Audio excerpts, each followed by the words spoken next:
Imagine you have a grid of numbers. Each value on the grid is going to be a random number. However, over time, it's always going to count down and loop back to the largest number there is. So we're going to procedurally create this setup such that you can have whichever numbers you want, and you can customize it to be completely random and not just a countdown timer, or you can have it count up, or you can make as many changes as you please. It's going to be an upgraded version of this particular tutorial. However, we will be using slightly different methods, so watching both of them is definitely worth it.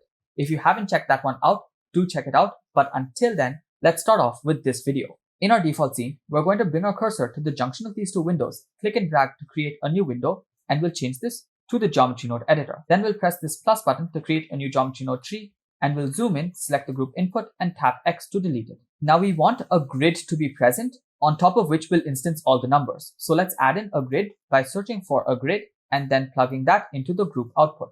Now we're going to increase the size to something like 5 on both the X and the Y.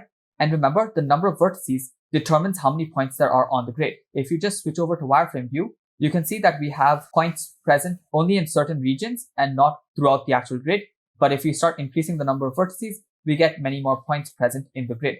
So for now, we'll keep the vertices at something like 10 on both the X and the Y, and we'll start instancing on these points. So let's switch back to solid view and then press Shift A to search for an instance on points node. Now we want to instance some numbers onto each of the points. And remember, we can't directly use strings. We have to use some curves. So let's search for a string to curve node and plug that into the instance of the instance on points. Now, of course, we need some string, and I want this string to be changing over time. So instead of plugging in a string directly, we'll use a value to string node and we'll plug this into the string. Now we can vary the value over time, and you can see how we get the strings to be changing. Now, before we do anything, I want to choose the font and place it appropriately. So let's press this button, go to the Windows font folder and choose the font. I'm going to be using Heartbit Bold, which is a free font available on the internet. Once you have that set, I want to change the alignment to center as well as middle so that we have it perfectly aligned. Now, if you feel like it's too crowded, you can always increase the size of the grid, and maybe I'll go with a size of 7.5.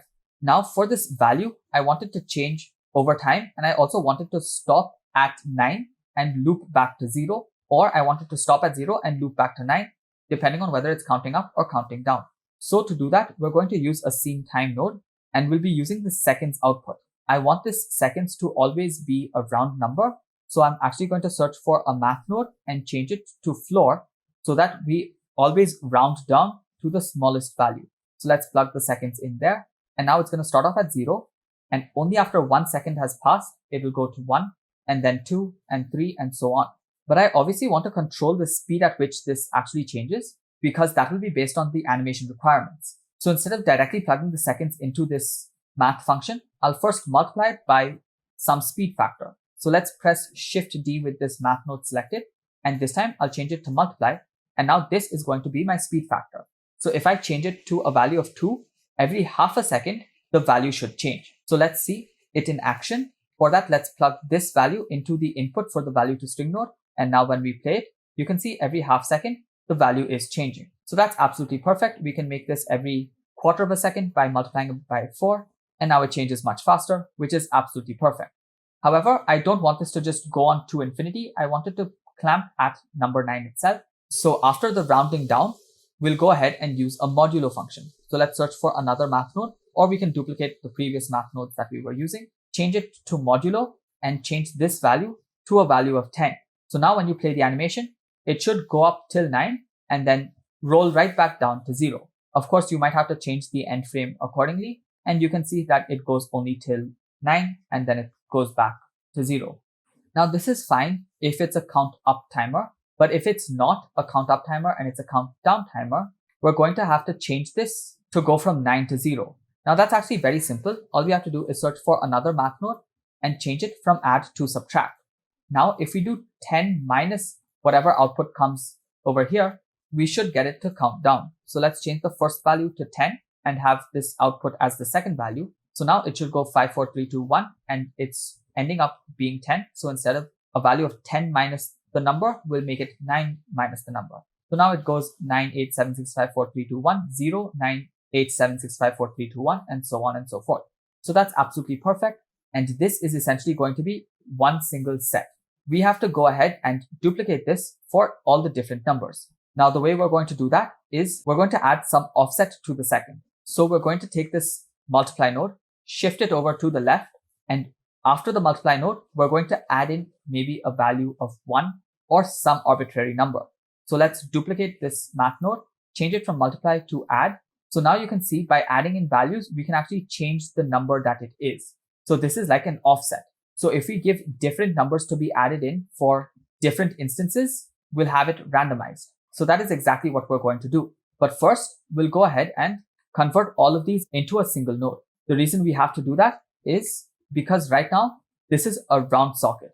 We cannot plug in a random value, which will change for every single instance. If we were to try and plug this in, you'll notice all the way over here, it becomes a red connection because all of these become field values and are dependent on the individual instances. However, the value to string does not allow that. So we have to make sure that we remove this random value and we use a single value itself. And so we need multiple versions of this. So let's go ahead and take all of these nodes, select them, and then press Ctrl G to make a subgroup. Now, from the outside, I want to control this value. So let's take this and just plug it in as another input. But I also want to be able to control the speed from the outside itself. So let's take this and plug that into another input. And then let's take this one and plug it in as the third input.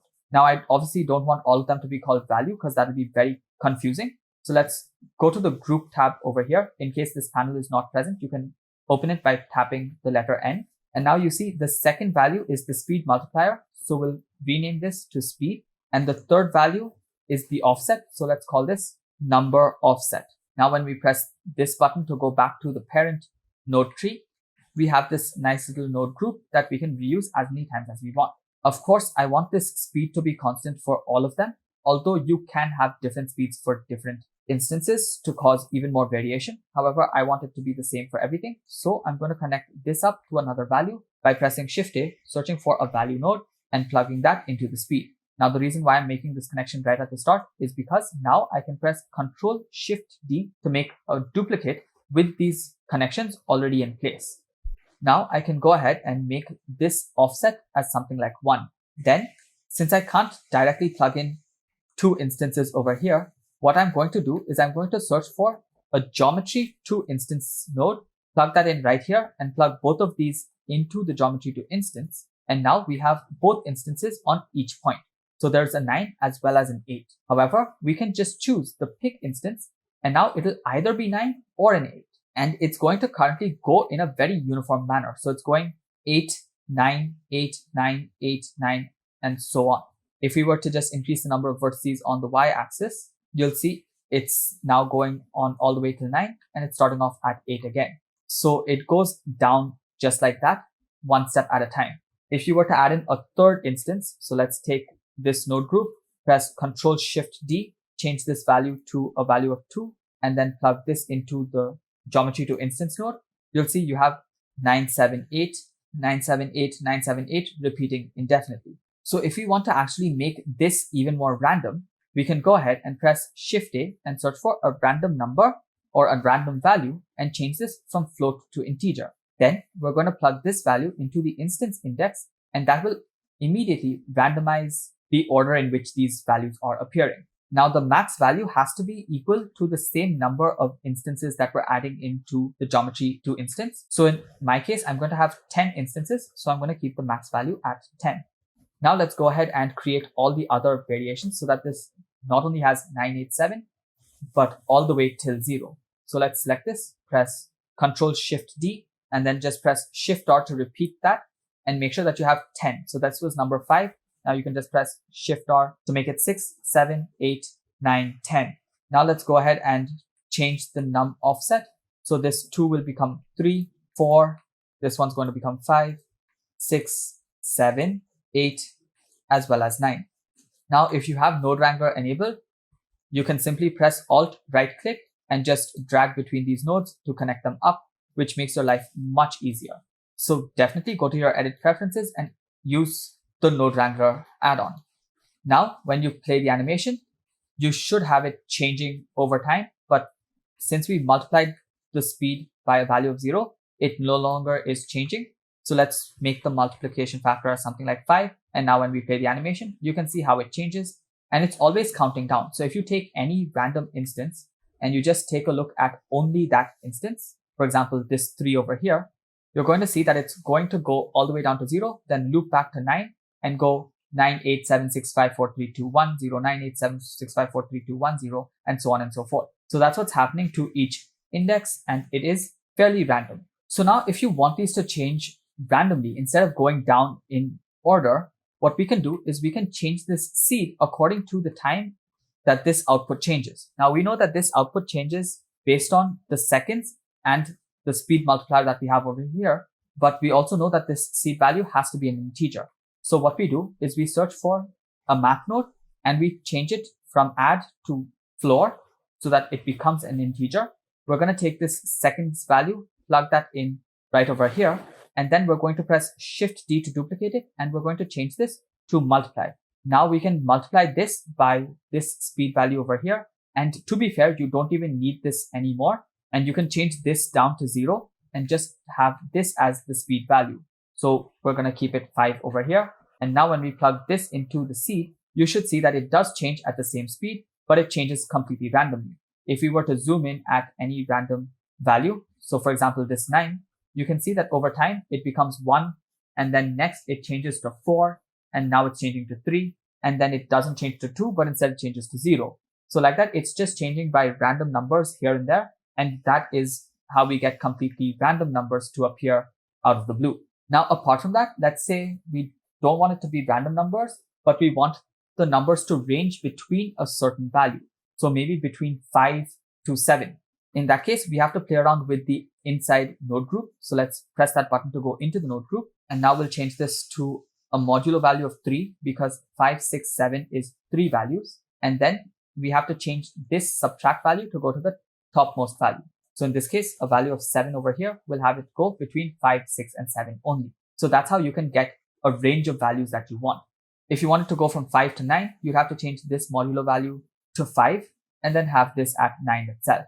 So that way you'd have 5, 6, 7, 8, and 9 and none of the other numbers. So that is how you can get any range as well within these values. Apart from that, instead of having a grid like this, you can actually make this into a random number generator. Let's say you want 4-digit random numbers. You can change the vertices on the X to a value of 4. And now you can just reduce the size on the X so that they clump together. And now maybe you can just increase the distance on the Y so that they're a bit more spaced out.